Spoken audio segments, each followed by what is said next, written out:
औज़ुबिल्लाहिमिनश्शैतानिर्रजीम बिस्मिल्लाहिर्रहमानिर्रहीम। मैं हूं डॉक्टर मोहसिन और ये है माय हेल्थ क्लिनिक। ये बहुत से दोस्त अहबाब का ये सवाल था कि जिस्म और जिल्द के अंदर छोटी छोटी गदूद और रसौलियाँ होती हैं, जिनको बाज़ लोग पर्दादारी की वजह से छुपाए रखते हैं, ये दिखाते नहीं हैं, बताते नहीं हैं, और अगर पता भी चल जाए तो ये पता नहीं चलता कि कौन से डॉक्टर को दिखाना चाहिए या इसका क्या करना होता है। तो चंद हम जो कॉमन हमारी स्वेलिंग्स जिल्द की होती हैं उन पे बात करेंगे कि उनको कौन सी हैं जिनको ऑपरेशन करने की ज़रूरत होती है, कौन सी है जो आगे फैल सकती हैं, और कौन सी हैं जो कैंसर में भी तब्दील हो सकती हैं। उसमें सबसे पहले जो हमारी रसौली है वो है लाइपोमा। लाइपोमा बेसिकली जिल्द के नीचे चर्बी के जमा हो जाने की वजह से ये रसौली बनती है, जिसको माउस ऑफ द स्किन भी कहते हैं। ये दाएं बाएं ऊपर नीचे मूव करती है। ये दर्द भी नहीं करती और ना ही ख़तरनाक होती है। अगर उस जगह पे हो जहाँ पे खूबसूरती पे असरअंदाज हो रही हो तो फिर कॉस्मेटिक रीज़न से इसको रिमूव किया जाता है, या अगर किसी को ज़हनी तौर पे वो लगे कि बहुत ज़्यादा मुझे तंग करती है या दर्द करती है तो तब भी इसको रिमूव कर दिया जाता है।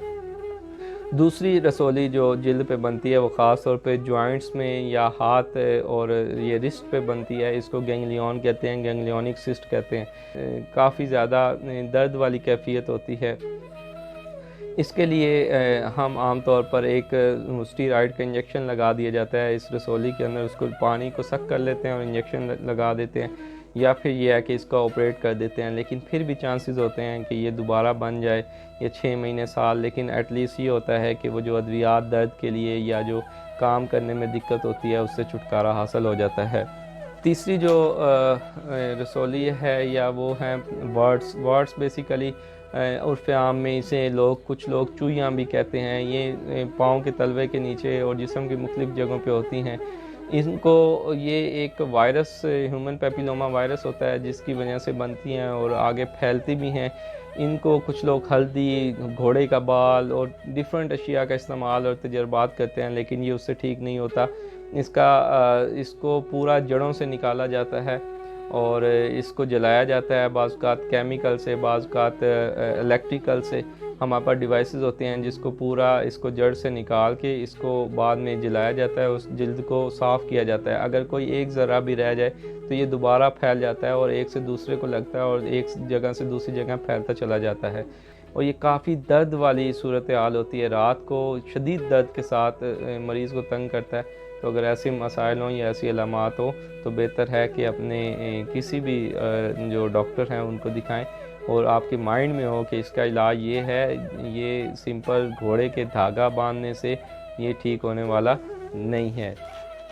चौथी जो हमारी रसौली है वो है पाइलोनाइडल साइनस। पाइलोनाइडल साइनस जो है आमतौर पर नाई हजाम जो हेयर कटिंग के शोबे से मुंसलिक होते हैं उनके अंदर होता है। इनको उंगलियों और उंगलियों के दरमियान जो ये स्पेसेस होती हैं इनमें बनते हैं। ये कमर पे जहाँ बाल जमा होते हैं वहाँ पे बनते हैं, और ये अगर पीछे कमर पे बाल ज़्यादा हों तो जैसे ड्राइवर हज़रात होते हैं, इनको सीट पे बैठने से, रगड़ खाने से वो बार बार वहाँ बालों का गुच्छा सा जमा हो जाता है और फिर वो सोजिश क्रिएट करता है और इन्फ्लेमेशन होने की वजह से वहाँ पे गदूद सी बन जाती है, जिसको अगर बर वक्त एहतियाती तदाबीर पर अमल ना किया जाए तो फिर इसका बड़ा ऑपरेशन करना पड़ता है ताकि वो उसको ख़त्म किया जा सके। और वो थोड़ा सा तकलीफ़ देह भी होता है, जिसमें उल्टा लेटना भी पड़ता है ऑपरेशन के बाद भी। तो बेहतर है कि बर वक्त इसका पता हो, अगर बाल हैं बहुत ज़्यादा हैं तो उसको रिमूव कर दिया जाए, और अगर कोई इन्फेक्शन है तो उसको फ़ौरन से दवाइयों से ठीक हो जाए ताकि ऑपरेशन की ज़रूरत ना पड़े। पांचवी जो इसमें कुछ अफराद में होती हैं उसको हम कहते हैं सेबेशियस हॉर्न या सेबेशियस सिस्ट।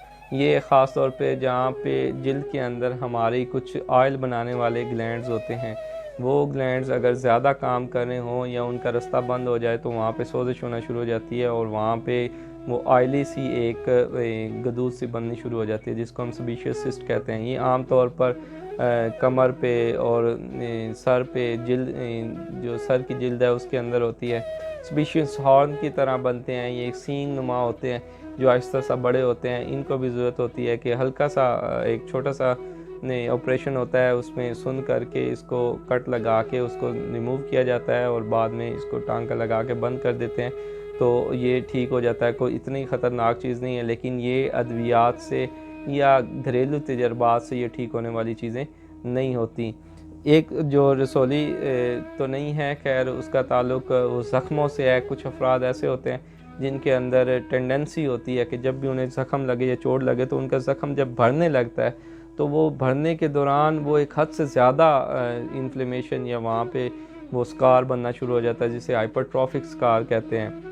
बाज़ औक़ात अगर चेहरे पे हो या कहीं एक्सपोज एरिया में हो तो बुरा लगता है। तो उसके लिए उन अफराद के लिए यही होता है कि वो कभी भी कोशिश करें कि उन्हें चोट लगे तो बर वक्त उसके अंदर एक इंजेक्शन होता है जो लगवा दिया जाए। 1 से 2 दफ़ा बाज़ का लगवाना पड़ता है। तो लगवाने से ये होता है कि वो ज़ख़म अपने नॉर्मल हद के अंदर रहते हुए भर जाता है, वरना यह है कि बहुत बुरा निशान छोड़ता है। ये भी एक ऐसा मसला है जिसके अंदर लोग डिफरेंट अपने कभी हर्बल, कभी होमियो, कभी डिफरेंट जो है वो टाइप्स ऑफ मेडिसिन यूज़ करते हैं। लेकिन इसका मैकेनिज़्म और ये एक ही चीज़ है कि अगर इसको एहतियाती तदाबीर अगर इस पे अमल करेंगे और बर वक्त अगर कोई भी चोट लगती है उसके साथ इलाज में रहेंगे तो ये ठीक हो सकता है और इसको कम किया जा सकता है। आखिर में सबसे ज़रूरी बात, अगर कोई भी रसौली, कोई भी गदूद, कोई भी स्वेलिंग अगर वो तेज़ी से बढ़ रही है, वो उसकी शक्ल इर्रेगुलर है और उसके ऊपर ज़ख़म बनना शुरू हो गए हैं या एक से ज़्यादा हो रही है, मुख्तलिफ़ जगहों पे हैं और जिस्म के अंदर वो मज़ीद रसौलियाँ पैदा कर रही है, तो ये ख़तरनाक भी हो सकती है और कैंसर का मौजब भी बन सकती है। तो अगर कोई ऐसी रसौली हो जो तेज़ी से हो, दर्द कर रही हो, सख्त होना शुरू हो जाए और अगर जिल्द में है तो उस जगह की जिल्द को वो फ़िक्स कर ले, ये वो ख़तरनाक अलामात हैं। अगर ये वाज़ेह हों तो बर वक्त चेकअप करवाएं ताकि अगर ये कैंसर की तरफ जा रही है तो इसको फ़ौरन इलाज करके रिमूव किया जा सके। इसके साथ डॉक्टर मोहसिन को दीजिए इजाज़त। अल्लाह हाफ़िज़।